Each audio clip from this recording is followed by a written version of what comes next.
Hello everybody, welcome to Torn Tuesday. This is Justin and Cliff. He's never on time for his own show. Anyway, this is your weekly update on all things Tolkien, Hobbit, and Lord of the Rings. And according to our Facebook trolls, we are Peter Jackson's apologists. And we don't care about the books, and we love Peter Jackson. According to our fans on Twitter, we are Tolkien apologists, and we don't like Peter Jackson's movies. So, I guess you just can't win. Different strokes for different folks. But theonering.net, we've been around since 1999, and we cover all things book, movie, and whatnot. My name is Justin. You can follow me, Justin's Big Idea, on Twitter. And we're also on Instagram. Facebook, Instagram. We're basically everywhere except Snapchat. So this week, I think we're going to talk about all the casting rumors from The Lord of the Rings. And a little bit about The Hobbit. Because a lot of actors were up for these roles that you've come to love, and they didn't get them. And some of them got them, and then didn't work out, and then left the movies. So, we're waiting until Cliff gets here. In the meantime, have you pre-ordered your Hobbit, Desolation of Smaug, Battle of Five Armies, Unexpected Journey box set? This is the cover to the UK version of Battle of the Five Armies Extended Edition, which will be in theaters next week. So that's available on DVD in a month's time. And we can't wait. We are always live every week, 5 p.m. Pacific, from the middle of Hollywood. We're always live from here at Meltdown Comics, the center of all things geek. Did you know Nerdist started here? They've got a podcast room on the other side of that wall, and that's where they do all their podcasts. And then downstairs, right below our feet, is a comedy showroom where a bunch of people perform every week. And the Meltdown Show, which is on Comedy Central, films. So you have comic books, you have Tolkien geeks, you have comedy, you have a little bit of everything here. It's pretty amazing how many people have come out of Meltdown. You know, Junk Food Teas started here as well. There's so many brands, so many t-shirt brands and clothing lines that start here at Meltdown Comics. And they have just so many cute random things like piggy banks and Meltdown wood coins. That's wood. Look, it's Henwen. Henwen from The Black Cauldron. Disney's 25th animated feature, the movie that almost destroyed the studio. The most infamous bastard stepchild of all Disney animation. This little piggy can tell you where to find your very own evil Black Cauldron to raise your own army of the dead. They're showing that, aren't they, at the El Capitan? Yes, they are. That's actually one of the biggest surprises in all of Disney history. They've buried that movie for 30 years. No, they've actually shown it twice at the El Capitan. That is not true. It's been shown at the El Capitan? Yeah, I've seen it at the El Capitan. It's never been released on Blu-ray. It was on DVD, though. It was on DVD many years ago in a non-anamorphic transfer with blocks forced on the image at the top and bottom. It was horrible to do that to a 70mm Panavision glorious piece of entertainment, which I call it, even though people think it's the worst of all Disney's. It's not Home on the Range, but we'll talk about Henwen later. Hey! And not only Meltdown Comics is also in Hollywood, down the street at the Egyptian, you can go to see Black Cauldron at the El Capitan, or go to the Egyptian, where they're showing Eraserhead. Oh, and gosh. So many classic... You know, yes. Last night they showed Evil Dead yes. and Evil Dead 2. Sam Raimi And showed up Bruce in person. Campbell Yes. showed up in person. And, Wow, how cool. And they gave out, inside the theater, they gave out foam fingers that instead of number 1 were chainsaws. Chainsaws, how funny. Chainsaw That's foam cool. fingers. Chainsaw. They're promoting Ash versus the Evil Dead, which will be a new TV series launching very, very soon. The American That's sentiment. on Netflix, right? I believe Or it's Hulu on TNT. Oh, I think. it's on real I believe it's on TNT. I'll have to look it up and double check my facts. Hello, everybody. When are we going to get a Tolkien TV show? That, I expect by the end of the year, Warner Brothers will make some kind of an announcement. I really do. And maybe it will happen at Kamikaze, which is coming up this end of this month in, October 30th through November 1st. We're going to be there. Here in Los Angeles. Yes, we are. And you can get discount tickets at Kamikaze if you use the word melt. Yeah. Oh, did you? I didn't know that. Did you? Yeah. Did you get a discount ticket? It's $10 off. Oh, we've got a booth. Yeah. We're actually going to be there. The OneRing.net will officially be attending and representing, taking up floor space at Kamikaze. Stan Lee's Kamikaze. That would be Elvira's and Stan Lee's Kamikaze. They both put that show together. Yes, they did. Talking about the Black Cauldron, we're going to give a big shout out to Disney for bringing the Black Cauldron back to the El Capitan from October 15th to October 18th. That's a Thursday through Sunday at the El Cap. So 3 days. We'll be talking about that next week's webisode or live webcast for Torn Tuesday. The reason why? Because many people don't know this, but when Disney really, really wanted to get into heavy metal area of adult feature animation, believe it or not, inspired by our friend Ralph Bakshi, Disney decided to pick up The Chronicles of Prydain by Lloyd Alexander. And we'll talk all about that next week, but it was the closest we ever came to Disney feature animation attempting to do a Lord of the Rings. Instead of doing Lord of the Rings, I don't agree they with went that for Chronicles assessment. of Prydain. Do you How know what? dare you say that? After you hear Nope. After you hear the information I have unearthed in my research, you will be a convert. You will believe me when I tell you. Next week, next episode, we'll talk about that next week. Did you in ever the meantime, repost that article that you said you were going to post last week? I haven't been able to. No. I'm working 3 jobs, and I haven't been able to even go online. I barely read my email anymore. Barely. So, no, but I do have to do that.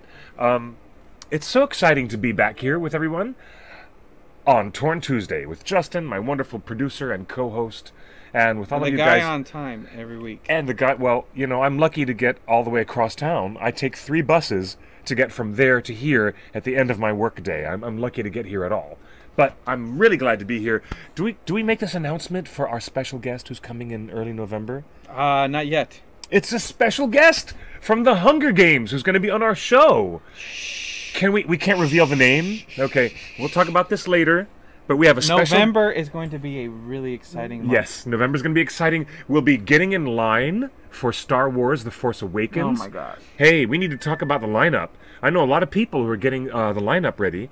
They're going to do a big charity event like in previous years where they've done charity for standing in line for the Star Wars movie. And there's a rumor going around I just heard today. What's that? That they're going to split the world premiere of Star Wars The Force Awakens among different theaters on Hollywood Boulevard, including... We've known that. It's going to be in El every Capitan theater. And at TCL across the street. And ArcLight. The Chinese. That's the Chinese. Star Wars theater. is on track to be the most widely released It is. opening weekend. They're shooting for over 10,000 screens. I've read that in many headlines in the industry trades. It's unusual for any movie to get more than 3,000. 5,000 at the very, very, very most. Yeah, only the top movies get 5,000. Movies like Jurassic World get up into the 5,000 screen release on a massive weekend. 10,000 worldwide screens. Unbelievable that they're going to do that. So unbelievable. The thing with Star Wars, before we jump into a wonderful conversation about casting,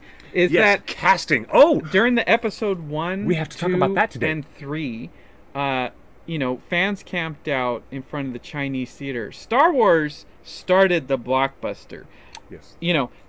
Jaws set a lot of records when it came out in 1976. Yes. But Star Wars was the one where people waited in line all day, every day, to try to get in a ticket to see the movie. Star Wars was the original blockbuster. In the late 70s, there was something that happened where people started to notice people are queuing up in line for movies like The Exorcist, you know, William Friedkin's great classic, and Jaws, Spielberg's classic, and then all of a sudden, this phenomenon of Star Wars, and at the time when it was first released, it didn't even have Episode 4. No, it was A just New Star Hope. Wars. It didn't even have... and in fact... They changed the opening crawl later on and they released new prints, didn't they? In 1977, when Star Wars came out, George Lucas thought that he hadn't fully succeeded in the film, so he actually went on vacation to Hawaii before there was internet, and at the time long distance was still a little weird, especially in Hawaii. So it was very tough to get a hold of George Lucas. He was on the beach in Hawaii. He didn't want to be bothered. He didn't want to know opening weekend results. He was scared that he bet it all. Oh, yes. He in fact bet it all. What a big gamble he took. He gave up his salary. Yep. To finish the film, so he actually forego his salary. So he actually worked on Star Wars for 2 years, and had no income. He was eating ramen for 2 years while making Star Wars. Him and his wife. Yep. And in fact, you know, the week before they released, they almost finished the movie. And Steven Spielberg, he showed it to Spielberg and Coppola and all of his buddies. And Spielberg said, "This is better than my Alien movie, Close Encounters." And George said... Spielberg yeah, said right. that? Yeah, because Spielberg was doing... Close Encounters is an American epic of all time. It was released fantastic. the same year. So... Really? Yeah. No, see, I've forgotten that. It was the same year. So it was George... the same year. So yes. Spielberg said, "George, this is better than my movie. You have a hit on your hand." And George said, no, you have amazing actors. Like, you know what you're doing. Yeah. So George Lucas and Steven Spielberg exchanged percentage points on each other's movie. Spielberg got 2.5% of Star Wars, and Lucas got 2.5%, and that was the gentleman bet. Like, hey, whatever our movies do, like, if you think my movie's better... They made better, a gentleman's bet and to share? And to this day, Steven Spielberg still gets a check every year on Star Wars. You're kidding. He gets, from that deal. He gets 2.5% for a handshake bet telling his buddy George. And in fact, George was in Hawaii. I've never heard this story. On opening weekend, and they couldn't get a hold of him. And so it wasn't until around 7 o'clock at night on Sunday, after like blockbuster lines Friday and Saturday, and all day Sunday. So they finally get him on the phone. "George, you have a hit. You have a hit. You don't have to be scared anymore." He's like, "Yeah, I'll believe it when I see it." They say, "You don't understand. There's lines around the block of the Chinese theater. They can't get the crowds under control. There's been a non-stop line. People are getting in line at midnight to see the first showing at 8 a.m. That's how crazy people are for Star Wars." And George was like, "I don't believe it, but whatever." And and next thing you know, all the front papers, the LA Times, like, there was a picture of the Chinese theater with lines wrapped around the block. And so this was the first time I have seen those photos that the press started coining the term blockbuster. Oh, because it busts the block. It busts by going the around, block. It goes around the block. These crowds were unbustable. The police would come to try to control the crowds, to say, "Hey, you can't line up here. You can't stay here all night," and the cops could not bust these crowds. So this movie was inspiring these huge things. I have seen black and white photos of crowds standing in line for The Exorcist. I've seen people standing in line for Jaws. Yeah, I've people seen some always, of those photos. and people go all the way back to Ben-Hur and Cleopatra. People like people stood in line, but only for a couple hours. You'd buy your ticket and then you get in line for a good seat. Yes. You know, and the maximum you would spend is 3 hours. 3 to 4 hours. Yes. Blockbuster was attributed to Star Wars because people were camping out the night before. Gosh. And busting these blocks, and so to this day, Spielberg still gets paid on Star Wars, and he didn't have anything to do with the movie. But this is the reason. This is the history of why fans lined up for Episode 1 in front of the Chinese theater. I'm sure that's the spirit of it from the very beginning. So when Episode 1 was coming out, they said, "Man, we gotta we got a blockbuster. No one knew what the prequels were coming. So fans camped out for 6 weeks in front of the Chinese theater. Yes. It was a huge thing. We were on Jay Leno, the whole deal. We were live streaming back in 1999 when no one had internet. And it was the spiritual home of Star Wars is the Chinese theater. Still, to this day. Yes. And yes. Guess what? Across the street from the Chinese theater in Hollywood, on Hollywood Boulevard, right across the street from the Chinese theater is the El Capitan. What used to be famously called the Paramount Theater. The Paramount Theater. Which was, it's now called the El Capitan. It's and right next to the El Capitan is where Jimmy Kimmel films his show. And guess what? The El Capitan. Jimmy Kimmel's studio is in the space which used to be the old Masonic Temple. Yes. Yes, the old Masonic Temple. They're both owned by Disney. Disney owns ABC. Yes. Kimmel's on ABC. Yes. Disney owns Jimmy Kimmel's show, and Disney owns the El Capitan. And the only movies that play at the El Capitan are Disney movies, just like The Black Cauldron. Thus, yeah. So, that Disney now owns Star Wars. And Marvel. That's why the recent Marvel world premieres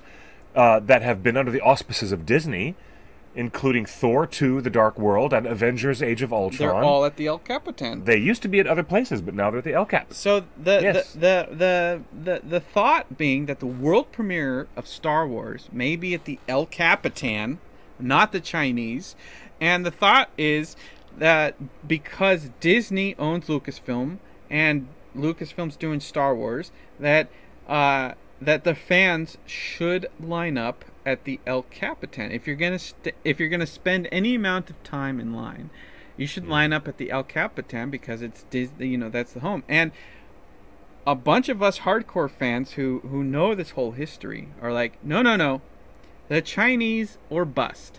Chinese theater is the spiritual home of Star Wars, and there's no way. So right now, as we speak, the Chinese theater, owned by TCL, and the El Capitan, owned by Disney, they're competing for our favor, and they're making generous offers to say, if you camp out for a week or more, if you camp out for Star Wars, do it in front of our theater, and if you do it in front of the El Capitan, we're Disney, we will give you all the toys and merch that you could possibly want.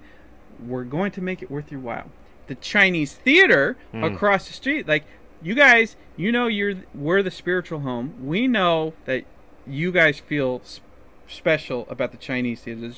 The Chinese theater has just opened up their courtyard to tents and sleeping bags, and they said, for the first time ever, we will let you Star Wars fans camp out inside the courtyard and have a go at this. Wow, that will interfere with the tourist traffic that they're going to have all week long. They said, we will make accommodations. That's fascinating. And they've never done this before, because that's fascinating. that forecourt with all the handprints and cement and Sid Grauman's famous forecourt with where Marilyn Monroe and everybody had their footprints. That's where and you handprints. Go to get your footprints and handprint. Like, yes, you see all this. The Star Wars characters, including the droids C-3PO and R2, they're in there too. They're in the footprints in the cement. So they've never let us camp out in front of there. Even when we were watching Lord of the Rings, and even when we were watching the Hobbit movies, they would say you have to line up on the boulevard. You cannot line up. The queue always started on the Walk of Fame with the stars. That's a very interesting change in temperament. So now the question is, what do the fans? Who do we go with? Do we go with the spiritual home of Star Wars when it comes to fandom, the Chinese theater, which has a bigger theater, the largest IMAX screen in the world, laser projection, and the best 3D in the world? It is really the best visual experience, and with a giant chandelier and 1,200 seats, the Chinese theater is amazing. Or do we go to Disney's own El Capitan, which has the organist playing Star Wars, the mighty Wurlitzer, performed before every movie? And I tell you, when it is what is considered a great classic restored movie palace. Disney did a multi-million-dollar restoration on the Paramount Theater and, converted it into their flagship theater, the El Capitan. But inside, unbelievable details of the theater inside the El Cap, but it does not have the seating capacity at all. No. Or the screen. 1,200 seats in the Chinese. Yeah, oh yeah. The experience of sitting in the El Cap is a lot smaller. One of the coolest things that ever happened is that on opening night for Star Wars Episode 2, this is 2002. 2002 was a magic year. If you remember, we had the Two Towers, we had Star Wars Episode 2, and we had The Matrix. So we had a lot of sequels. Only one of those sequels turned out any good. But you know, The Matrix and Star Wars had their day. But on opening night, you know who got in line with us? And they didn't ask for any special treatment. They went to the back of the line and they just got in line with everybody else. They had their hats on and they just sat down and said, "We're just fans like the rest of you."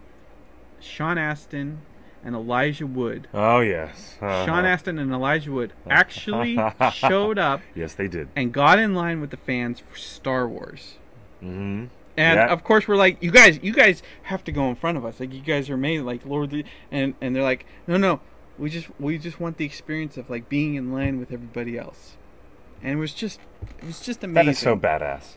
That is so cool. So the question is, do we line up at the El Capitan for a week? Do we camp out for Star Wars Episode 7 in front of the El Capitan, the Disney theater, and whatever Disney could do because they own all the toys? Or do we go to the world famous Chinese theater courtyard where you're in the inner sanctum and you won't get harassed by drunk people running down the street in the dead of night? And so there's this cute thing. My crazy idea is that we do both. One is a Sith line, one is a Jedi line. Oh, that's fun. And you choose your allegiance. Well, the rumors that I'm hearing is that all of the theaters will be populated with, you know, a very organized line for everyone, and this will be the most used 501st event worldwide. Every single person that owns a 501st Stormtrooper helmet or official looking cosplay, because 501st is very organized. Yes, they are. And we've talked about having a Tolkien version of the 501st. Mm-hmm. You know, like a Rohirrim or something like that. Gosh, where that would be so cool. Only the most epic cosplay, and we have a set of rules and guidelines, validations. It's very hard to get into 501st. Your cosplay has to be on point. But if you know anyone with an official a very good 501st cosplay, Disney will put you to work, and they're sending stormtroopers to every theater they can possibly can in the world. Germany to Sheboygan, everywhere. Germany to Sheboygan. That's funny. Well, it is something to look forward to. And you know how fans are when they get all, you know, keyed up about something. This experience of new Star Wars films, well, I would like to see it return back to the phenomenon that we saw with Episode 1. Well, the rumor I would love to see it return to that level. The first, instead of people just clicking and pre-purchasing a ticket and then showing up that day. The first screening is supposed to be at 7 p.m. or 10 p.m. On a Wednesday night, and then the second screening will be midnight. So some people are like, you know what? Let's camp out in front of the El Capitan, see it at the Disney theater first. And then at midnight, go see it again. Right after, go see it again across the street at the Chinese.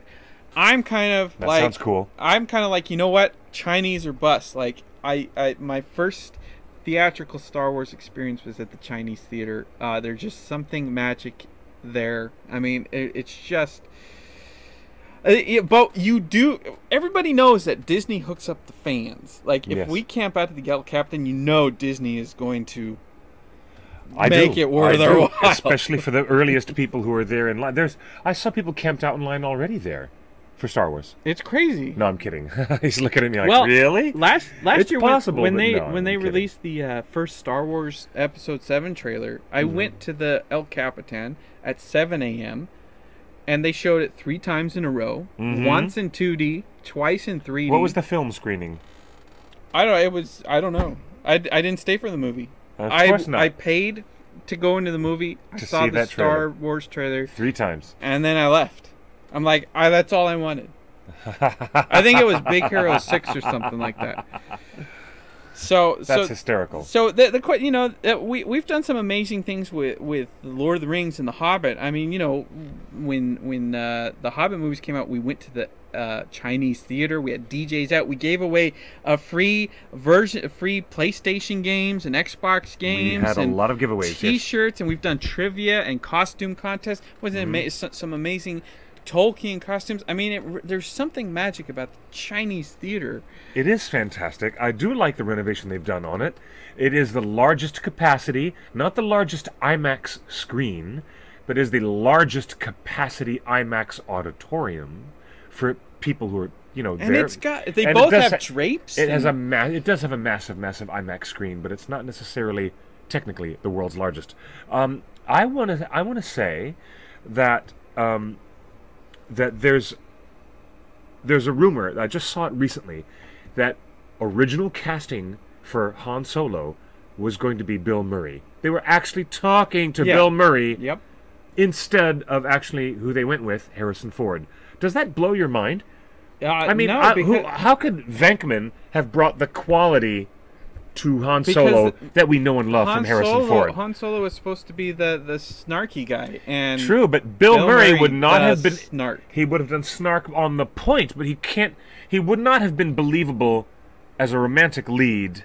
That no one knew that was they were supposed to be a romantic lead. That Princess Leia would ultimately fall for him. When it came to the first Star Wars, without any idea of sequels in mind, Han Solo was not the romantic lead. I thought that the lovable rogue type was described really, really, really early on in casting. And look, this is going to get to our larger branch of conversation today about alternate actors and actresses for Lord of the Rings casting, because it's a fascinating, hypothetical, and the way path we can go down. Casting works is that you bring actors come in. Sometimes, usually by request, and then they read part of the script with someone else, and sometimes it's another actor. Sometimes it's just a producer that is reading the lines deadpan, Luke says blah blah blah blah blah, and then Carrie Fisher would, the actress would read the line, perform the line, and so what's his name? Harrison Ford was the guy in the room. He wasn't even trying to act. He was just the guy that was reading against all of the actresses. Oh, that's really how it started for him. Really, I had forgotten the story. I had forgotten. So Harrison Ford, they filmed it all in black and white, 16mm. So as the casting director and George Lucas and Fox were going through all the tapes of all these auditions, and many actresses and actors went out for Star Wars. Even Sissy Spacek went up for Leia. They Leia. just got to the great Carrie herself. You know how if you repeat something over and over again, it just becomes natural. Yeah. And so they watched all these auditions of these actresses trying to get Princess Leia, and there's this dude, this carpenter, who was actually building the set of the Millennium Falcon. He was actually building the set, and he was reading the lines, and they just got used to his deadpan kind of monotone voice, and just talking out the side of his lip, because he just whatever. Just this lip snarl of I really don't want to be here, but I'll say the line. And there's after watching hundreds and hundreds of auditions, and then rewatching those tapes and tapes and tapes, trying to narrow down the actresses, they said, Harrison Ford, that guy, I don't know, there's something about him. He just works. Yes. So they gave it to him. Out of nowhere, and he wasn't even trying. Isn't that funny? Those things don't happen in casting anymore, do they? Well, things don't happen like that anymore. They certainly do. Look, Adam Brown explained that he was reading for Bilbo. His casting tape for Peter Jackson and Fran Walsh was to play Bilbo, and he ended up playing one of the 13 dwarves, of course. But that's interesting, isn't it? And he had to. Adam Brown still had to go out and audition for Pirates of the Caribbean 5. Yes, he did. Even though he was in the great $3 billion Hobbit trilogy. So Adam Brown, Ori himself, will be with Orlando Bloom in the next Pirates movie, but he still had to audition for it. So there's a lot of ways to get this, and Elijah Wood famously auditioned Didn't do so well. Went out to the Santa Monica Mountains, filmed a little thing, like put on a little green cape. He put on a little Hobbit cape. He did. He ran out there and shot some extra footage because he was nervous about not getting it. He thought he did terrible in the audition, and he wanted to show that he could pull it off. Yes, and that helped. That helped a lot. Yeah, and other actors went out for Frodo. Macaulay Culkin went out for it. A bunch of actors that were hot at the time. Yep. You know, this is 1997, and British actors, American actors. It's a tough. You never know what's going to work, and and then when it came to Aragorn, there was a list. When you make movies, the director usually puts together a list of his dream cast, right? Yes. Like, these are the guys. Yes. And so they went down this list of Peter Jackson, like, blah, blah, blah, da, da, da, da, da, da. And everyone said no. And the role really called for an older actor. And in the studio, to their credit, the suits, the guys that are on the other side, the guys that don't know nothing about making movies, the studio was like, the bean counters. The bean counters, as they're usually referred to. Were like, you need an older actor. Stuart Townsend is too young. You need a guy like Viggo. Ah, yes, the Aragorn question. And Russell Crowe was about the right age. Nicolas Cage was about the right age, and Peter Jackson was like really intent on Stuart Townsend. We had a fascinating conversation amongst our internal staff at theonering.net. Yeah. And we learned some details from our really, really excellent fellow author in residence, J.W. Braun. This is Stuart Townsend right here. Yes. And this is from another movie. And then this picture has been floating around the internet for 10 years at least, of Stuart Townsend, and people think that this picture is a real shot from his time on Lord of the Rings. They've mistakenly thought it was real. Photoshop. They're all Photoshops. That is not a real picture of people. But you know who else was on the short list? Jason Patric. I love Jason Patric. He's and very good. good. Look at that chiseled face. He's very good. Like, Jason Patric has it. In every show I've seen him in, he's been very, very good with his work. And very so good. This was on the short list that the studio and Peter Jackson agreed. Mm-hmm. It's like, you know what? Let's try to get Jason Patric. He said no. So they went to Nicolas Cage. And again, this is a Photoshop. And Nicolas Cage said no. But no way. For some reason, but then after they went to Nicolas Cage, they went to Russell Crowe. Another Photoshop here. Oh, look at that. And look at that. They said, Russell, man, you can do it. And he had just finished filming Gladiator. Gladiator came out in 2000. And they were filming this in 1999, right? 98, 99. So he had filmed Gladiator, but it hadn't come out yet. So Russell Crowe was like, I'm getting typecast pretty quickly. So as being the heroic leading the army kind of guy, battle armor and running around with my sword in the air.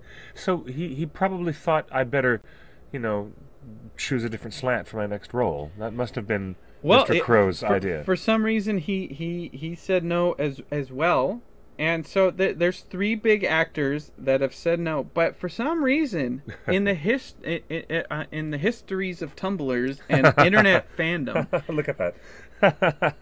Nicolas Cage is the one actor that has captured the imagination of Tolkien fans for the last 10 years. There's so many actors that could have been. No. And it's only Nicolas Cage. I'm in agreement with the people who are in the live chat right now saying, thank Eru that Nicolas Cage didn't get it. I appreciate that, Eravandi. A lot of people saying Russell Crowe? No. Russell Crowe would have been so bad. Jason Patric, and not only Jason Patric, but the studio, on the studio side, Peter Jackson has his own list. The studio had their own list.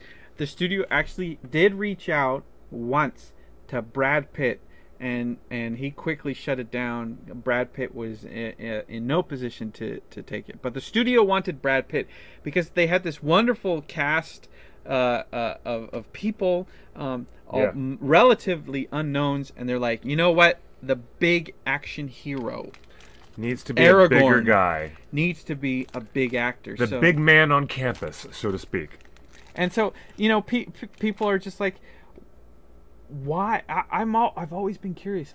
Why, of all these actors that were approached and said no with equal fervor, why is it Nicolas Cage that fandom has really latched onto and gone through the effort of photoshopping? Well, let's say a segment of fandom who happens to have a Nicolas Cage fetish, because Nicolas Cage has an allure of being the Superman that almost wasn't, and now the fans want to cast him in the same light, the Aragorn that almost wasn't.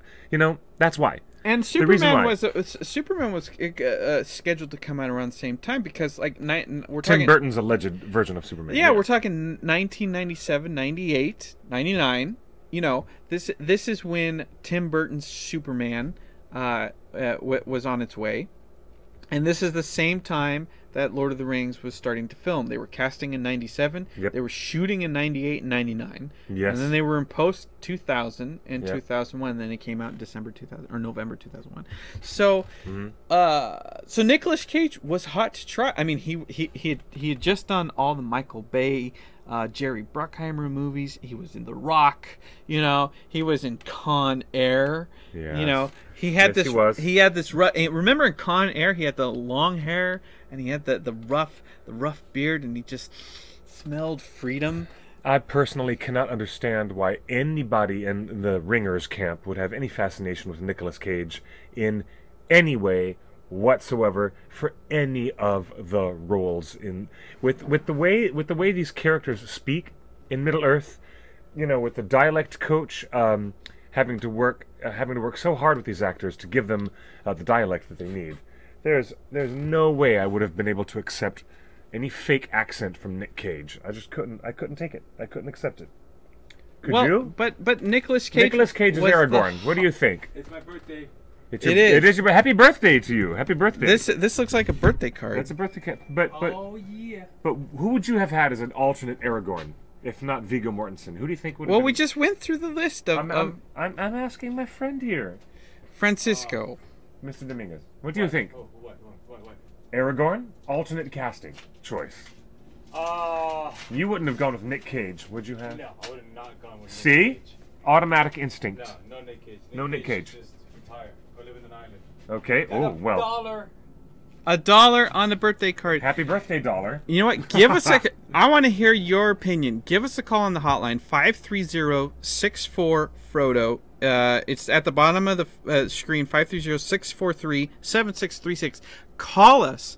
I want to hear why, and because this is before all the national treasures. Yes, before the National Treasures. But I used to hear Sean Before Penn. the bees. I heard Sean Penn's name at least twice. Okay. As a potential for Aragorn casting. Jason Patrick would have been good. Jason Patrick is a very fine actor. Sean Penn. Yeah, okay. Sean See, Penn? We got a thumbs up on Penn. Sean Penn. Is just too short to play the role of Aragorn, but that would have been an interesting possibility to see Sean. And you guys, Call. You know what? Call us on Skype as well. we have Skype at open. The One Ring Net. Let's talk about this Stuart Townsend business. Okay, Because so we uncovered in an internal conversation with our staff at thewondering.net. Yes. And our buddy J.W. Braun uncovered something from author of Middle Earth Madness. author of Middle Earth Madness, but he got in touch with author Brian Sibley, who creates and writes all the companion novels. I mean, the companions for all the He's Lord an of the Rings and Hobbit official. films. He's on set. He knows. He's the official writer for New Line to do the companion books. And this is what Jackson said in A Filmmaker's Journey, written by Brian Sibley. Well, because let's set this up. Everybody Yes. knew at the One Ring. I mean, it was big news. We were following every casting rumor. We knew Stuart Townsend had been cast. We did. We totally knew he was on set. And then when we got to Cannes Film Festival, and when the founders of this site flew to Cannes, on their Yeah, own dime flew to without France, yes. tickets. They Yes. were just like, we got to get there. They didn't even have tickets to Cannes. And no one, like, you know how film festivals are. If you don't have a ticket, you're not getting in. But they right. went to great expense. And so all we want to know is, like, what happened? Yes. Why is Viggo Mortensen up on that screen? Where's Stuart Townsend? Yes, that's right. And we didn't know that this business had happened. But here's what Jackson said in a great interview with Brian Sibley in the book A Filmmaker's Journey. Quote, "We liked Stuart Townsend as an actor and as a person. We were drawn to him by his looks and his energy, by the fact that he had a gentle, slightly mystical side to him. And since he was a true fan of The Lord of the Rings, his initial enthusiasm for the project. The people at New Line Cinema, however, were convinced that Stuart was wrong for the part. As a result, I became increasingly determined," this is Peter Jackson speaking, "as a result, I became increasingly determined that I wasn't going to let the studio dictate to me. After all, I argued it was essential for the filmmaker to have control over casting. I agree with that. I've always said one of the very best qualities of Peter Jackson as a director is his casting choices. Wouldn't you agree? I think, no. Some of the very best qualities of Peter Jackson, aside from being a great storyteller and an imp in the visual playground, in the visual magic toy box of filmmaking, and his impishness is a wonderful quality that he's had, but his casting choices have always been spot on, so I agree with his assertion at this point that the filmmaker should have control over casting. I agree with that. I must correct you. Peter Jackson did not make the decision for Aragorn. Viggo Mortensen was not on Peter Jackson's radar. There were so many other people that Peter Jackson wanted. We're getting to that. It was other people. So when it comes to crediting the casting decisions of Peter Jackson, you can credit him for many things, but you cannot credit Peter Jackson for the choosing of Viggo Mortensen. This was a very studio decision made by the studio people on the studio side of the debate. Ultimately, it was at the end of the story, yes. But Peter Jackson was saying, to be honest, we knew that Stuart was too young for the role, by at least 10 years too young to play Aragorn. But we thought it would give us an interesting take on the character and that we could figure out ways to play him older. Sibley adds as part of this ongoing anecdote, "The studio insisted that Peter shoot a screen test on film, not video, on 35mm film, The real deal. with full makeup and wardrobe. Stuart flew to New Zealand and rehearsed various Aragorn scenes, rallying the troops at Helm's Deep, in conversation with Éowyn, confronting the King of the Dead. Hey, Bladegate, that line was broken." Remember that? The blade was broken. And one of the character's earliest appearances in the story when, as Strider, he talks to the hobbits and the Prancing Pony. Pieces of set were constructed, local actors were engaged to play opposite Stuart, and a film crew was quickly put together by Andrew Lesnie. It was the first time that Andrew Lesnie and Peter Jackson were going to work together on set. Stuart was kitted out in a generic costume, and various experiments were worked out to make him look older, adding stipple makeup around the eyes and gray streaks of hair. So there was footage. There was screen test footage. But beyond that point, he was dismissed from the project, and there was no actual footage of him playing Aragorn at all.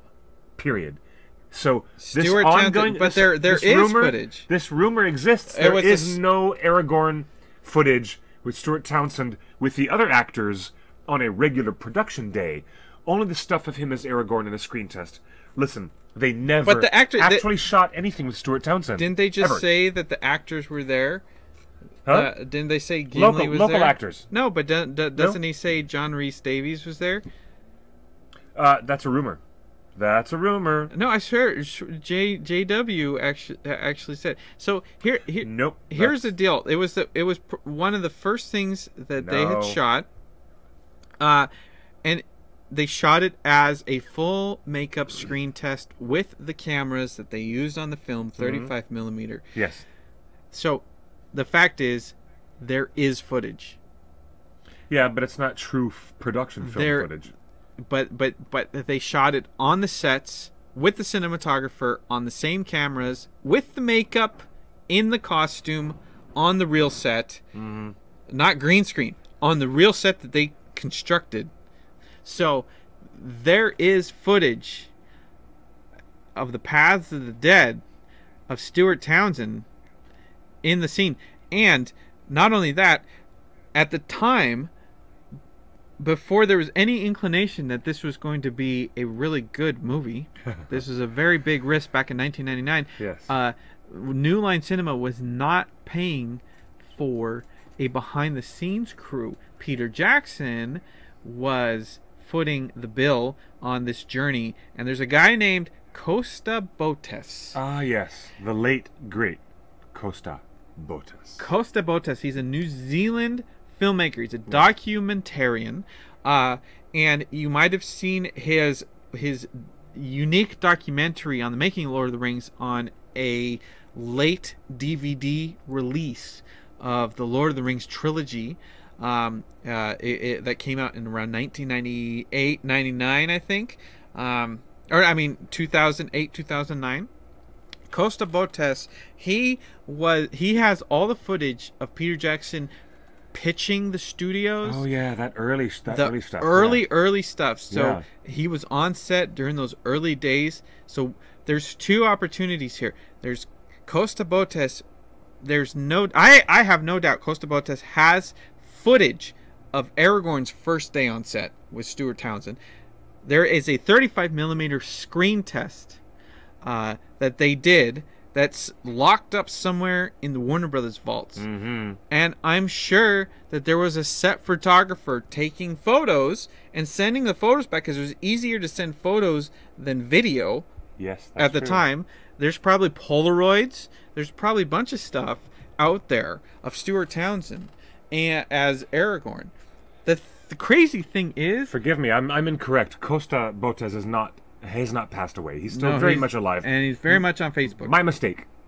Sorry. Look him up on Facebook. My mistake.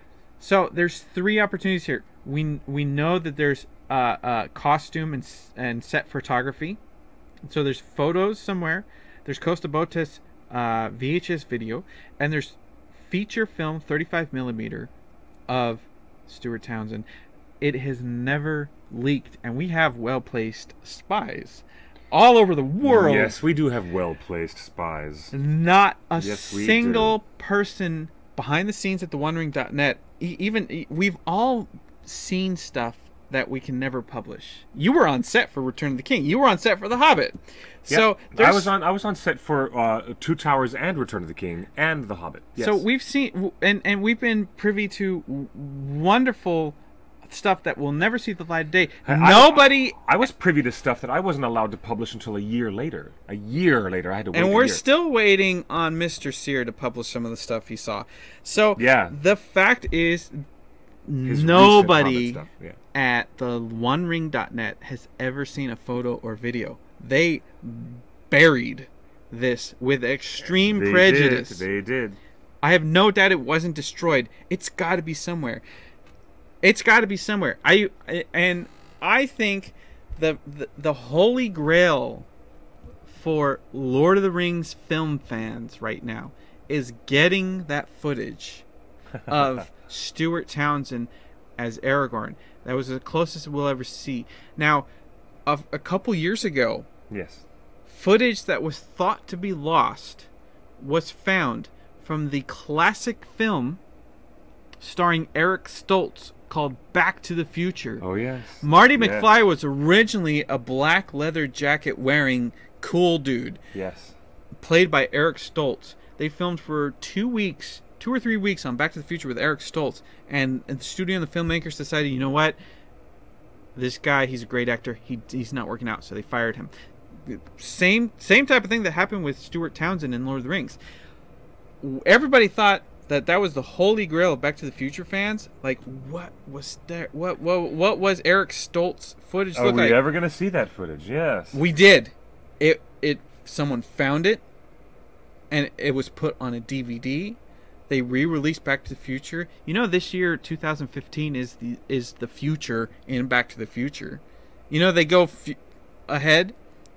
in Back to the Yes, they Future do. 2. Yes, they do. They go to 2015. November 2015. So next month it's going to be crazy Back to the Future month. But the Eric Stoltz footage was found, and they made a big deal out of it, and it was a huge, wonderful celebration. And then everybody could be like, everybody saw it and was like, you know what? He's a great actor. I see what they were doing with it, and it wouldn't have been as much of a classic. I feel the same way about Stuart Townsend. Yes. And then last year, another thing happened. Footage that was thought lost to time was rediscovered by our pal John Schnepp, and there's a documentary called "The Death of Superman Lives." Yes. What happened? And he unearthed this footage and photos of Nicolas Cage in the Superman suit. That was great stuff. Yeah. Over an hour of footage. Yep.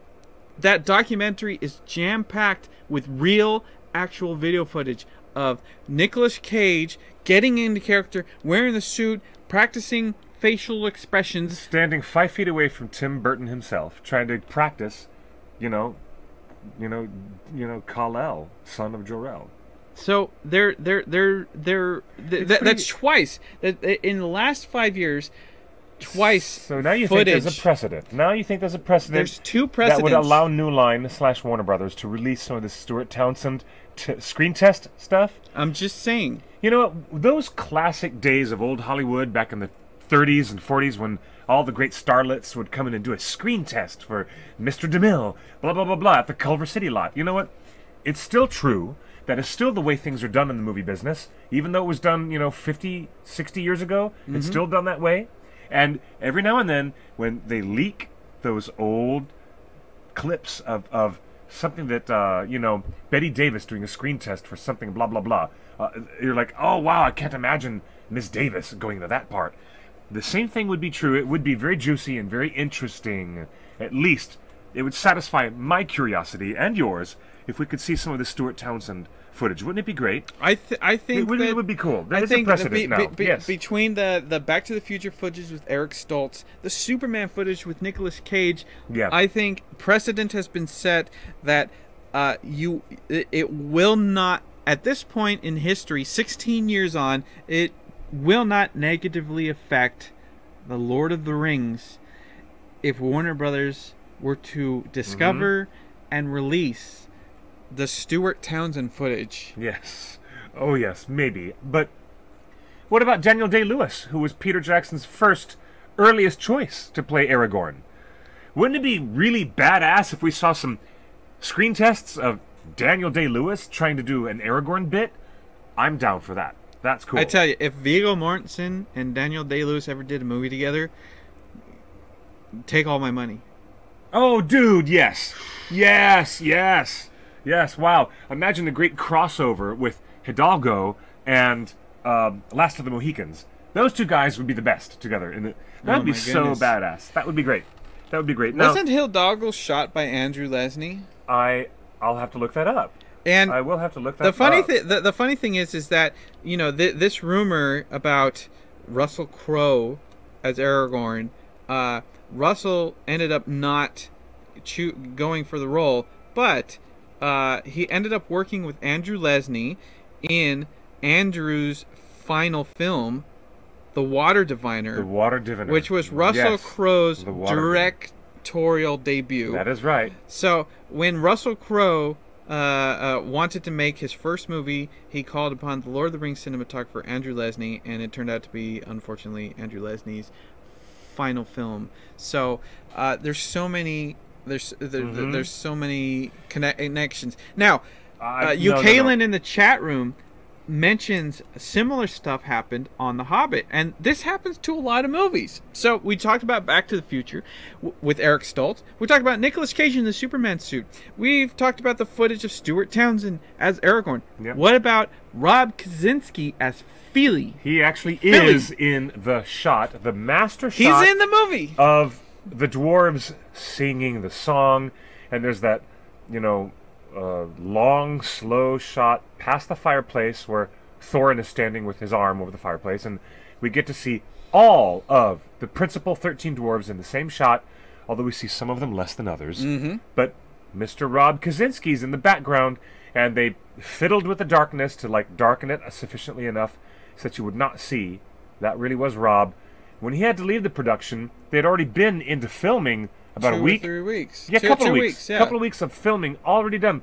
I've heard that Rob Kaczynski is also visible tossing plates around in the song "Chip the Glasses, Crack the Plates," In the extended edition. which I haven't seen. In the I've extended. seen the extended many times. I have not been able to freeze frame and recognize Mr. Kaczynski in Yes. any of those shots. I haven't yet. So we know that there's at least 2 weeks worth of footage and many shots featuring Rob Kaczynski as Philly. Nah. So once again, if they were ever to release a special edition, extended edition, 6-box extreme set, special hyper extended edition, You need the plus alpha. You need the voiceover guy who does the big truck smash up at the arena. Big extreme 6-disc edition of the Middle Earth Saga. You need that voiceover guy who does They should. the Demolition Yeah. Derby commercial. That's what you need. They should include the footage of Stuart Townsend as Aragorn. They should. And Rob They really should. Kaczynski as Feely. How about some test shots of Vin Diesel as Aragorn, right? I'm a big fan of Vin. Yes, I'm he a was. big I totally fan of forgot about that, Mr. but Diesel. he was really close. Yeah, This was before he was. Fast and the Furious. Yes. I think he had just done that movie with Guillermo. I think, right? Pitch Black. Yep. I really enjoy all the Twohy, Pitch Black, Chronicles of Riddick stuff. I love the Iron Giant, one of the greatest animated films ever made, especially an American animated He's really film. good at animated characters with not a lot of dialogue. Groot. Yeah, with the Iron Giant and with Groot, Vin Diesel is definitely in his comfort zone. William Kircher, almost master of Lake Town. Could have been. You know what? William Kircher is going to have to come on the show with us and talk about that. Well, it's time to dish. The movie is out. The movie's out. He needs to dish. We should book him for Yeah. All-Star November. You know what else? Going back to alternate casting, imagine Liam Neeson instead of Sean Bean as That's our right. favored son of Gondor. That's right. Imagine Liam Neeson as Boromir. He was Wouldn't on that the have been- short list. That would have been interesting, but David Wenham and Sean Bean actually look a little bit more like they would be brothers. Yes. They have a genotype that I think shares a common slant. I don't think Liam Neeson and David Wenham in any aspect could have passed as brothers with each other. Of course, there is this most famous rumor. Sean Connery The big one. That is the big one. as Gandalf. Do you remember Harry? That's Sean Connery as Gandalf the White, but fans couldn't leave one enough alone. That's Sean Connery as Gandalf the Grey. Do you remember Ain't It Cool News and their earliest versions of their website? Who was Harry Knowles advocating more than anyone? Sean Connery. Harry Knowles, who was at that point, before the OneRing.net became the OneRing.net, at that point Harry Knowles was the centerpiece of all geekdom on the internet. He was the major thing. In 1996, he was the major thing, and he was the only guy we could go to, and he was the one putting up these very silly little pictures of Gandalf that were put together with a Sean Connery image with the hat and the beard and the whole thing. And I'm going to see if I can find any one Keep of it those archives. secret. Keep it safe. Oh, gosh, no. It was, to admit, the physicality, the sheer physicality of the role of Gandalf is not Oh, something come that- on, Saruman. It's not something that Sean Connery could have pulled off. They could have pulled it off. Sean Connery could barely lift a rifle in the League of Extraordinary Gentlemen. That was 5 Playing years Alan later. Quatermain. That was 5 years later. Still. Look, Anonymous 26301 says, "Oh, my eyes." You All guys, your eyes to Sean Connery as Gandalf. you didn't know? Ian McKellen. People don't seem to. Look, here's the thing. Let me type this in. Gandalf, The entire cast of Lord of the Rings Sean. were not stars in the slightest. Frodo Baggins, Elijah Wood, was probably the biggest actor on the entire movie, simply because he was in My Girl, and so many movies. Look at this. Published on January 7th, 1999. An original article I've just dug up from January 1999, just a few days after Professor Tolkien's birthday, where Harry has a quick talk with Sean Connery. Oh, look, this is Harry reporting the news. Harry Knowles says Sean Connery would not star in Wellington director Peter Jackson's movie Lord of the Rings. His California-based publicist said yesterday, it has been rumored that the former James Bond has been cast as the Wizard Gandalf, one of the trilogy's lead roles. However, a spokesman for publicist Nancy Seltzer and Associates, who were Connery's publicists, said, quote, Connery is not ready to appear in any movies at this time, unquote. And that was it. That was it. The ball has just begun rolling on casting, said co-producer Tim Sanders. No decisions have been made. They said negotiations with negotiations with various interested parties would have to be completed before decisions could be made. There were announced 65 different speaking roles in the Lord of the Rings trilogy. In January 1999, do you know what I did? I put together my own audition package with my resume and my headshot, and I made a really beautiful color photocopy taking characters from the Lord of the Rings board game from 1979, from the Ralph Bakshi version of Lord of the Rings. I put together all these little sets of characters, made full color copies with a map of Middle-earth as a background, and I put it together in my audition package. And do you know what I found out later on? At the casting office in Los Angeles, Victoria Burrows took my colorful one-sheet featuring the Bakshi characters and the map of Middle-earth. She put it up on her casting office door. And there it stayed for months during the process of her casting those 65 different speaking roles.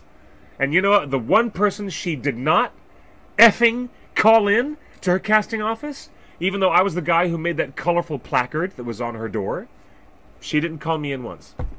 Damn it. Oh, wow. Anyways. But the thing is that Janet. Casting was happening in 1997 and 1998. Now, you Yes. have to remember... there was still casting still trying to be executed in early 99. They still were casting This roles was at from the time. January 99. So Yes. 97, 98, 99. Do I have to remind you that Gods and Monsters came out in 2000, I believe. X-Men came out in 2000. Yes. Yes, that's true. So Ian McKellen was off of everybody's radar. He was a stage thespian. His only movie role that any Americans had bothered seeing him in, I'm talking American audiences who go to general release, wide release movies, they saw him opposite Schwarzenegger in The Last Action Hero. Which was a turkey. Which is a turkey, but he plays Death in that film. He plays the Grim Reaper Schwarzenegger's- character, the Death character that was recycled for Bill and Ted's Excellent Adventure, or Bogus Journey, whichever one. Yeah. But no one knew who Ian McKellen was. Nobody had seen Cold Comfort Farm. Nobody had seen The Priest of Passion. No one had seen him in these roles. Yeah. But here he comes along, a great Shakespearean stage actor, and before the Gandalf announcement, there was the Magneto announcement. Bryan Singer had cast Ian McKellen to play Magneto, and within no time at all, he was cast as Gandalf at the same time. I know this because I was working for Ian McKellen's website. I was working for So these people were McKellen.com at the time. and there was a lot of conjecture of like how dare Peter Jackson try to mix all of these accents. You had the four main hobbits. You had a Scot, a Brit, Yep. Rudy, and Elijah Wood, a career actor. Yes. None of those guys sound alike.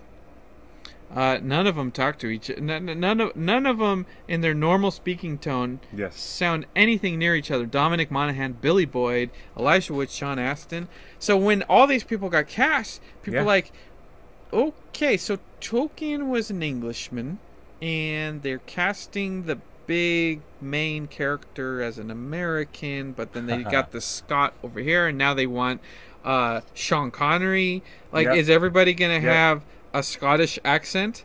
Like, all these rumors about Billy and Dom and Sean Connery as Gandalf. There was, After the Sean Connery rumor hit a peak in January 1999, for the next few months, up until late April, people were talking about Tom Baker, one of the original Doctors, Doctor Who.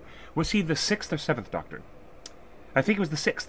Yes, I think so. Because Sylvester McCoy was the 7th Doctor. I'll have to look it up. Anyways. But we do remember that someone else went out and was very close to getting the role. Yes. And old Bilbo, who went to Ian Holm, wonderful actor.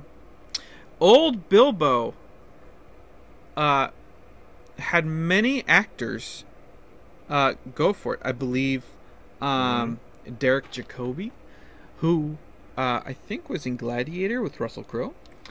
But they narrowed down old Bilbo to 2 actors. Only 2 in the entire world. And it was neck and neck. Peter Jackson's boy and New Line's boy. And they were just like, GGG, GGG. Yeah. And Peter Jackson's like, I need this guy.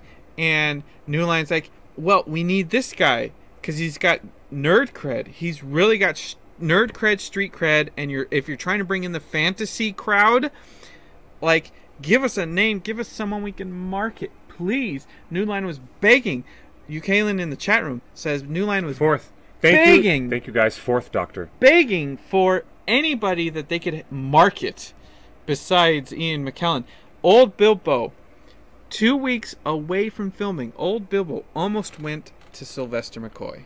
Yep, that close. Sylvester McCoy would have been our original old Bilbo. That's kind of fabulous. And I think he would have done a wonderful job at just how fun and charismatic he is. Yes. And you love him. The camera loves Sylvester McCoy. He's so fun and warm. Yes. And absolutely. funny. Yes. Ian Holm did a wonderful job as Bilbo Baggins, but Sylvester McCoy would have been a wonderful. And so the fun part about the Sylvester McCoy story is that fast forward 10 years. They were casting this in 1998. Yes, they were. 2008, Peter Jackson takes over the reins of this movies, and they call up Sylvester McCoy and say, "We want you for a wizard." And so they gave him Radagast. And so on the set, I bet you they didn't actually audition anybody else. I'm sure it was straight to Sylvester. I kind of wish they had.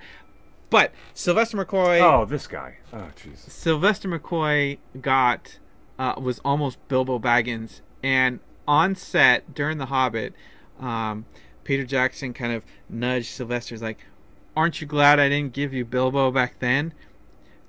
From a purely financial standpoint, Radagast had about 6 weeks worth of work, and you know how actors get paid. They get paid daily or weekly. Yeah. There's a daily rate, a day rate. There is. So sometimes there's a back end deal. When Jack Nicholson was cast as Tim Burton's Joker, he decided to not take any day rate or any salary at all. He took a percentage of the merchandising and the toys. That's right.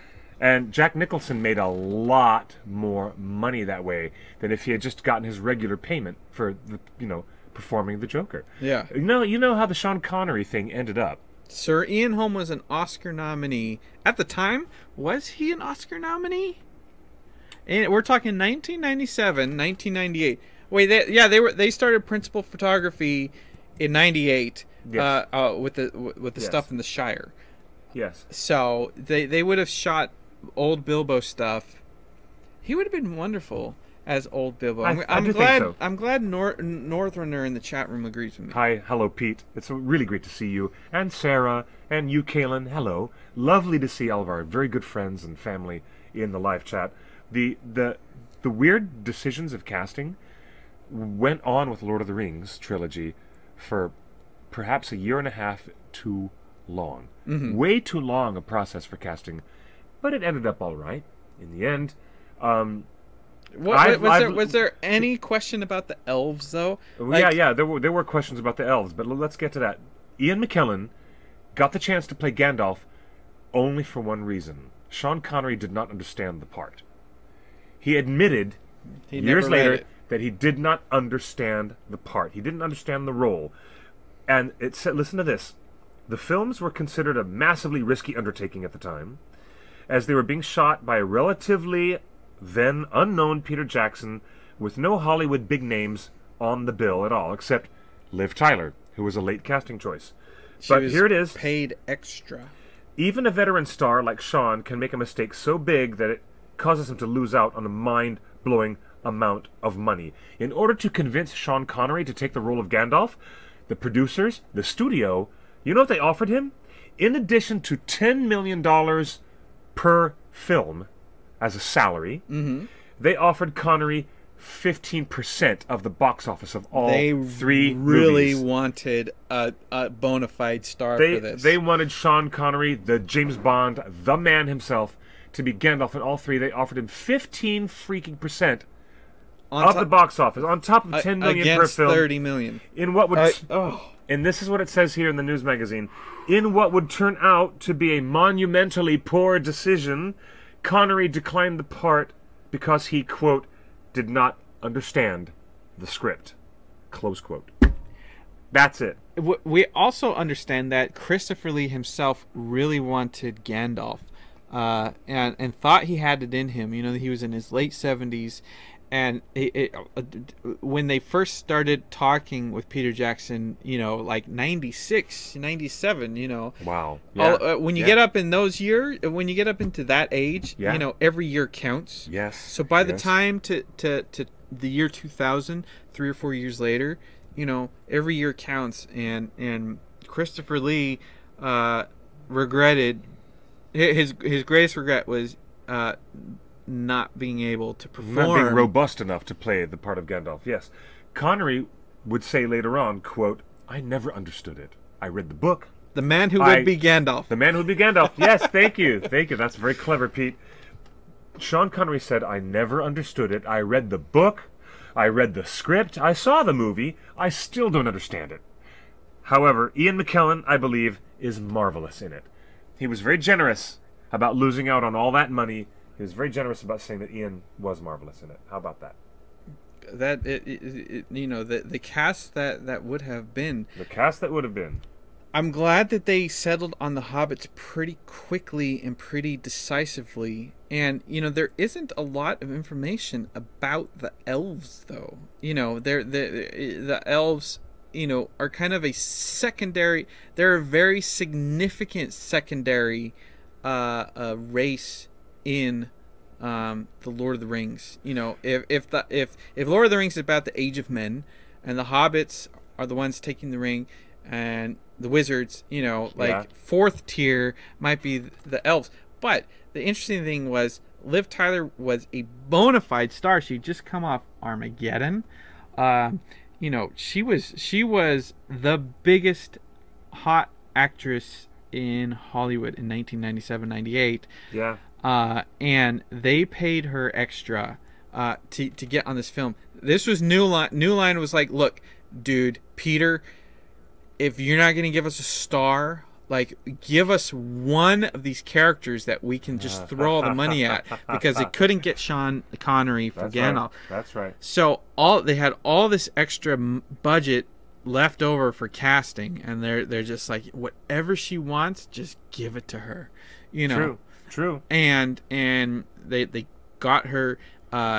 You know, it was a difficult shoot for her because, you know, the Lord of the Rings was, New Zealand is a non-union filmmaking country. Yeah. So one of the reasons Lord of the Rings was able to be made in New Zealand on the cheap, because they didn't have to pay union wages. And Liv Tyler, daughter of Steven Tyler, she grew up in the Hollywood system. She's used to a certain level of filmmaking comfort, we should say. You know, the big trailer, the healthy insurance, good stunt doubles, you know. And everybody's in New Zealand. Everybody moved their families out. Sean Astin moved his family out. Viggo Mortensen. All the filmmakers moved their families from L.A. all the way to New Zealand. And Liv Tyler just shows up. You know, she doesn't do her own stunts. They have stunt people do them. Yeah. She doesn't ride her own horse. Yeah. Stunt people ride her own horse. In fact, all the horse scenes of Liv Tyler, she's riding on a cart that's being pulled by a truck, like a camera rig. Yes, a Ford truck is pulling a cart on wheels. She's basically riding a pony on springs. But when it came to marketing the film, when it came to 2001, who was on the cover of Vanity Fair and Cosmopolitan? Liv Tyler. They used Liv Tyler for all of the marketing. There was and you know, you can understand that all these other actors, you know, who have bigger roles are like, how come she's getting all the press? And like, I thought this was going to be my thing. The reality is, look, perception is everything. Yes. And if you've got Liv Tyler, one of the biggest stars in the world at the time, yes, use her to the full extent, and they generously paid her to do that. Yes. And so she was on every magazine cover along with Kate Blanchett. You know, who was an accomplished thespian already at the time. Indeed, she was. So they put those girls out front. You know, they positioned the hobbits as like these sexy four hobbits, and they did the four young hobbits, and there was some grief from hardcore Ringer fans that the hobbits were cast as these young kids instead of looking like men in their 30s. Even though Billy Boyd was the oldest of all the cast members, he still played younger. Because he's Pippin, he played younger, but there was life on there was life in the casting office, and a lot of decision making in the casting office before Liv Tyler got the role. I mean, down in New Zealand, it was all about Xena, Warrior Princess, and Hercules, the hit TV series, which Weta and Richard Taylor's team also worked on. Well, Lucy Lawless was considered for the role of Galadriel. It's true, before Kate Blanchett got it, and also Uma Thurman was considered for the role of Arwen. That's right. Before it went right to Liv Tyler. There was a lot of energy and conversation in the casting office before they settled on the star of Pearl Harbor. Liv Tyler. The star of Pearl Harbor. Was she in Pearl Harbor or Armageddon? Or was she both. in both? Liv Tyler was in both. She was perfect casting. Period. End of story. She is for Arwen. For Arwen. Yeah, she I was have to agree. Perfect. If you're gonna combine, if the filmmakers, you know, if the act of filmmaking requires you to combine a few different characters of a book into one, you know, stronger character for the screen. Yes. Like they did. Yes. With Arwen, she was just perfect. Yeah, I agree. I wrote an article back in the good old days about how wonderful Arwen was and how she inspires Viggo's character to do what he does. And I'll be honest, it's all about Arwen. I didn't read a lot about Arwen, the Lord of the Rings until after the Aragorn. movie. And I didn't even see Fellowship of the Ring on opening night. I'm just like, oh, one of those fantasy movies, whatever. But Liv Tyler, because of all of the commercials that really focused, like the MTV commercials, that really focused on highlighting Liv Tyler in this. It took me a month after release to actually go see Lord of the Ring, Fellowship of the Ring, and then after that I was like, I camped out for Two Towers. But Fellowship of the Ring, like, she got me into the theater. Of all those characters, of all these actors, like, the studio, people want to criticize the studio like they don't know what they're talking about, but the fact that the studio insisted on Liv Tyler and the studio insisted on Viggo Mortensen, those are two of the best casting decisions in the whole movie, and those were studio decisions. Strange but true. It's one of the few times, perhaps the only time in the history of filmmaking where the studio's insistence on something is actually wise. I have to think that this very rare. Some studios, like, they make movies for a living. So you may not agree with them because you're the creative visionary, but they know movies is more than just making a movie. It's getting the butts in seats and having people appreciate all the hard work that you put in. So I gotta credit the studio, and we've had many conversations with the behind the scenes, like Jim Rigel and the visual effects supervisor, that the studio makes recommendations that sometimes you hate it as a filmmaker. They're meddling in your movie, but gosh darn, it was the best decision ever. And Lord of the Rings would not have worked if it weren't for Viggo Mortensen and Liv Tyler. I'll agree with that. I'll agree. The casting of those two in those very important parts, fantastic. And I'll take my hat off to whoever it was at New Line who decided to push for that. But on the end of the Elves story, about how weird the casting got, you know how close David Bowie was to actually being Elrond instead of Hugo Weaving? But that'd be cool. David Bowie. There was a big online campaign, and there was a lot of noise even from me. Really? Even from me, there was a lot of talk amongst the different fandoms. And such as they were, fan websites back in 1999, giving us an online chat forum to just freak out over what the best casting.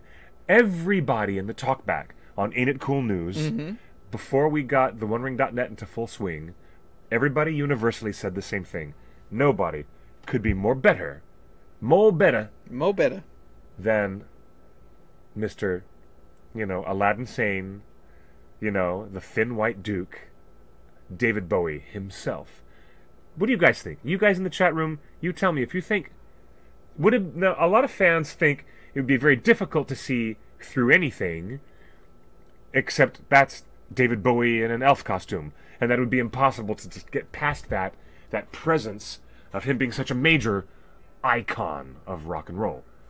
Maybe so, but when you watch... He would have been good. He would have been He would have really been great. good. In Labyrinth, he's great. He was cast by Martin Scorsese, believe it or not, in The Last Temptation of Christ. Do you know who plays Pontius Pilate in that movie? Opposite Willem Dafoe, who plays Jesus?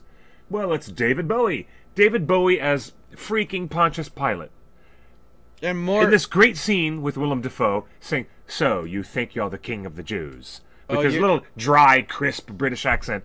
But I can link it closer to Lord of the Rings. David Bowie as Elrond would have been great. Would have loved it. I would have loved it. Subsequently worked with Andy Serkis in Christopher Nolan's The Prestige. Andy Serkis played David Bowie's assistant, David Bowie playing Tesla. Oh, yes, that's right. There is a crossover. Serkis played the assistant to Nikola Tesla, who was played by Bowie in Christopher Nolan's The Prestige. You just said that. But I have to say it again, because The Prestige is one of my favorite movies ever. It's a fantastic movie, one of Nolan's best efforts. Yes, Merry Christmas, Mr. Lawrence. Thank you, Kalen, for mentioning Merry Christmas, Mr. Lawrence. Well, this has been a wonderful conversation about the what ifs. The what ifs of casting, and we never talked about an alternate Gollum or an alternate Frodo. Have you got an idea? Anybody? Now, after we have seen what Elijah Wood... we talked about Frodo at the beginning of the show, but Gollum was still a question mark through the whole thing. But after we've seen those big, huge blue eyes that Elijah Wood brings to the character, where we almost lean in and fall into his eyes almost too much, I don't think we could ever have a different Frodo than we did with Elijah Wood. Who else? Certainly not Tobey Maguire, because I heard rumors back then that Tobey Maguire was in the casting circle for Frodo. Yeah, you heard about that? Yeah, there were no. It could not have been him. Wasn't there someone Willem else? Dafoe? Willem Dafoe as Gollum. Yeah, I had heard that rumor. Before. Well, that would have been super fun. But the fact is that casting is not just an art; it's a business. It is. It is a business. And I don't fault Victoria Burrows for not calling in, Clifford Broadway. She didn't know who I was at the time. Look, and for me to do a casting, but I mean, the fact was I made a real effort to get her attention. And the thing is, really, I made a big care package, and I put Lembas in it, and a map of Middle Earth and everything. I never even got called in. And art is a series. You have to know when to change something and when to give up. And the fact that Eric Stoltz was abandoned after they start filming Back to the Future. How many weeks did they film Back to the Future with Eric? They filmed the first 2/3 of the movie. Holy Toledo! No, really? They filmed everything in 1985, and they filmed everything in 1955. The Back to the Future had filmed almost the entire movie with Eric Stoltz before they realized, you know what, this isn't working. Wow. Yeah, they filmed a lot. Wow. And then they went through. That's intriguing. And then Warner Brothers spent a ton of money Wow. putting Nicolas Cage in the Superman suit. I mean, pre-production was not cheap on Superman. You're right. Development is not cheap. And so Oh, yeah. going to Stuart Townsend and getting him in full makeup, and Yes. when you do full costumes, like, they're tailored to the actor. Yeah. You have to make it look, and Stuart Townsend was Peter Jackson's boy, and he didn't work. And so to Peter's credit and to studio's credit, he said, you know what, I've got other fish to fry. You know what, let's go with your guy. Vigo was a great choice. Liv was a great choice. And Colin Firth would have been a great Faramir. I agree with you, Anonymous 6734. And yes, Pete Northrunner, I'm still slightly on the bitter side. I'd better add some sugar to my coffee. Did they? No. You, Kalen, let me tell you. Did they tell me? No, Victoria Burrows' casting office did not inform me that they put the poster up. A lot of other people I spoke to, because I was working for McKellen.com, okay? I was talking to Ian McKellen and other people, and they had passed through those doors, and they described what they had seen without knowing I had been the person who made that colorful placard. They really, yeah, it's true. It's true. Anyways, it's a very funny world we live in.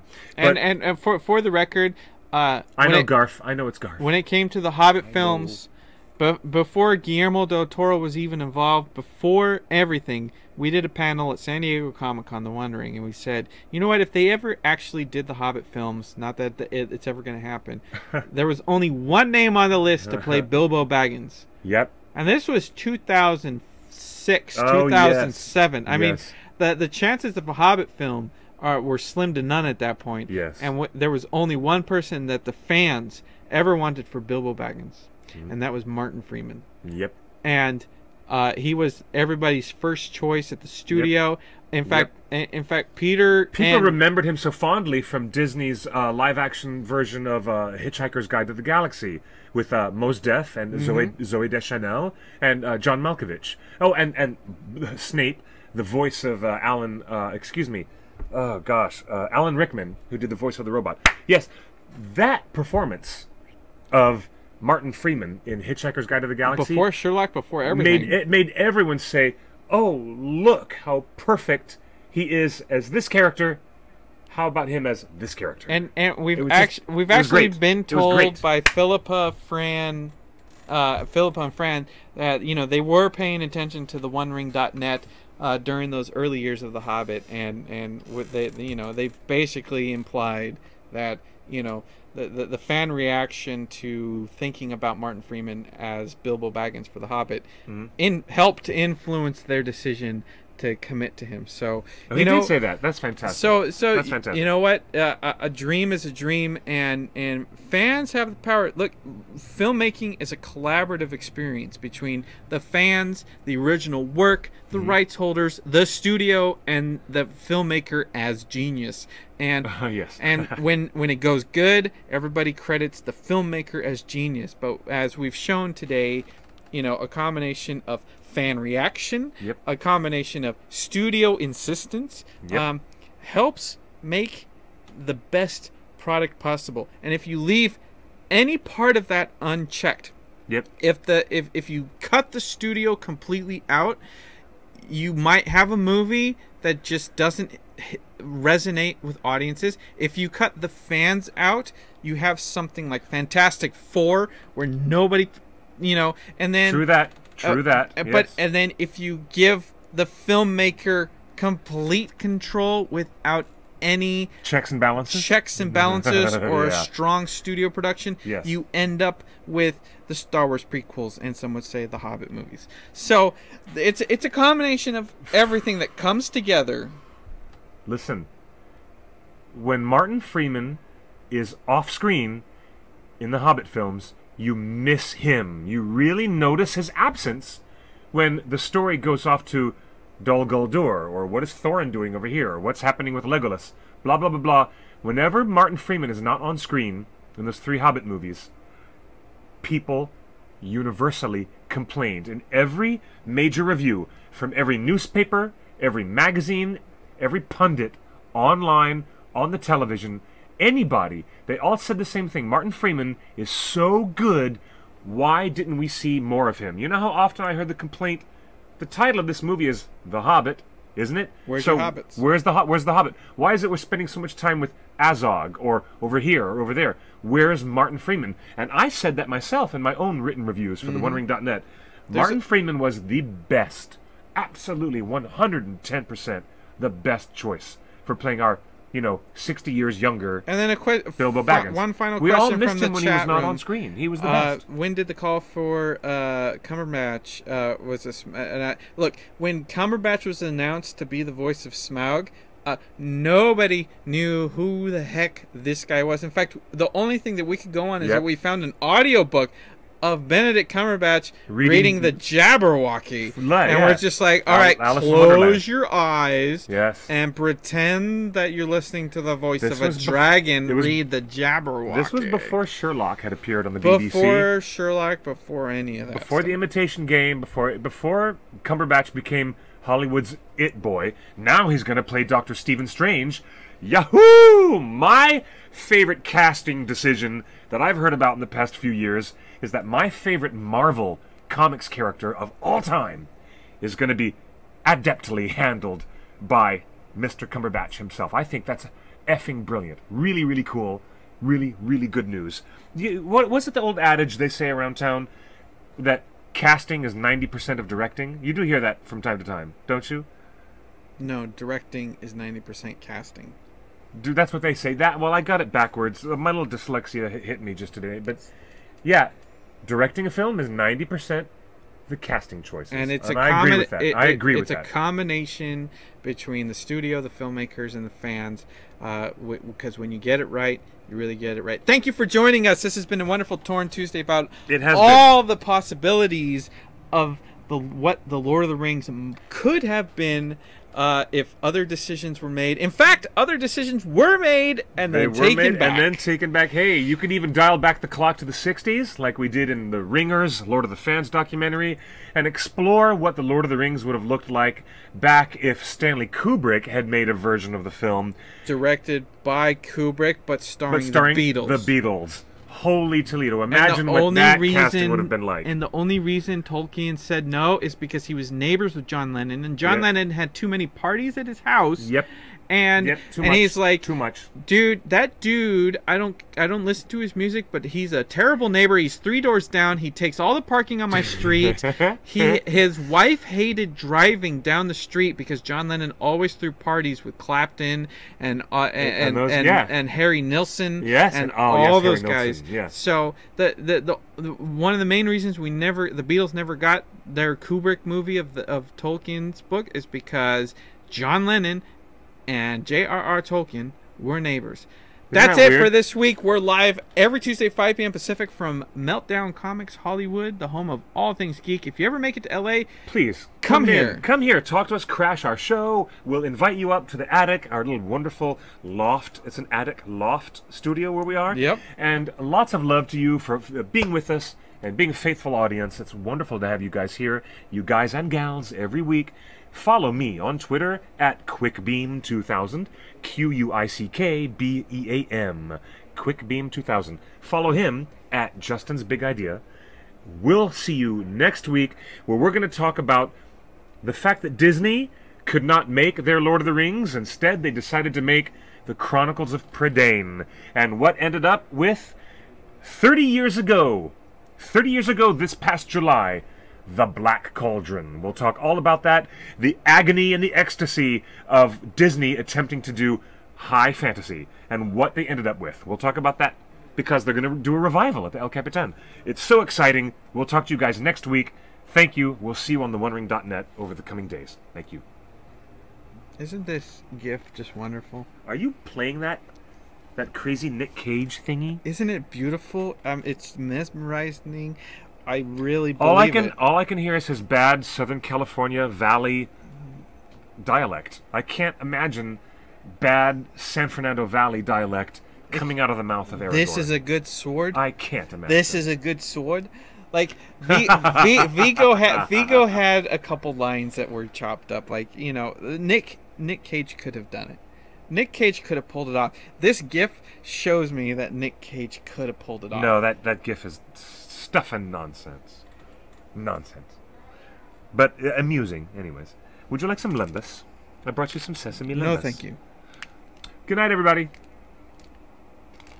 I just love this thing. Oh, come on.